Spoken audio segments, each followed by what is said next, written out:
Moving away from spelling and nuances of words, let's talk about different words themselves. So, to start off, if you're going to buy your favorite bubble tea, do you queue up or do you line up? So, queue up. Queue is the British way of saying it versus line, which is the American way. So if you look at any signs in Singapore, you would see please queue, please stay in queue. So remember that. Queue is British, line is American. Again, it's not wrong, but in Singapore, we prefer the British way of saying things. Moving on. Now, after you finish eating your McDonald's fries, you want to throw away the empty packet. Where do you go? Do you walk to the trash can or the rubbish bin? Again, both are correct, but trash can is American. Okay, so you have just finished your very delicious packet of McDonald's fries and you want to throw away the empty red box. Where do you go? Do you walk to the rubbish bin or the trash can?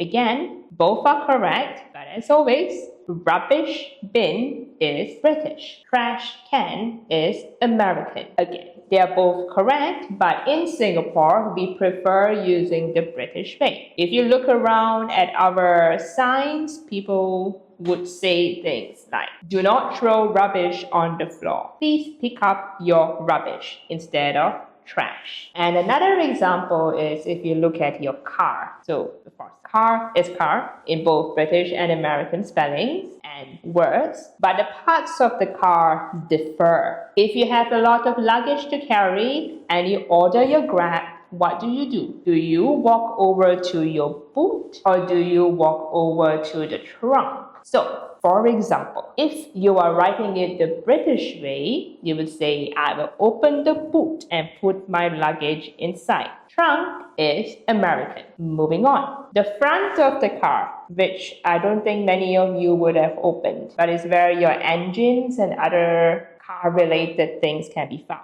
So, do you call it the hood or do you call it the bonnet? So, if you're writing it the British way, it is I open the bonnet to check the engine oil. If it's the American way, is I open the hood. So, again, they are both correct, but if you are consistently writing hood and trunk and trash, one thing's for sure, your teacher is going to know that you're watching way too many American TV shows. Okay, now we move from cars to housing. So, most of us, we live in a HDB flat or HDB apartment. What sounds more right to you? Chances are you would have heard HDB flat all around. So even though flat and apartment have the same meaning, flat is British, apartment is American. I expect this to be slightly easier for you to remember because of HDB. And finally, this is something we don't quite have in Singapore, but it's very common when we are reading books about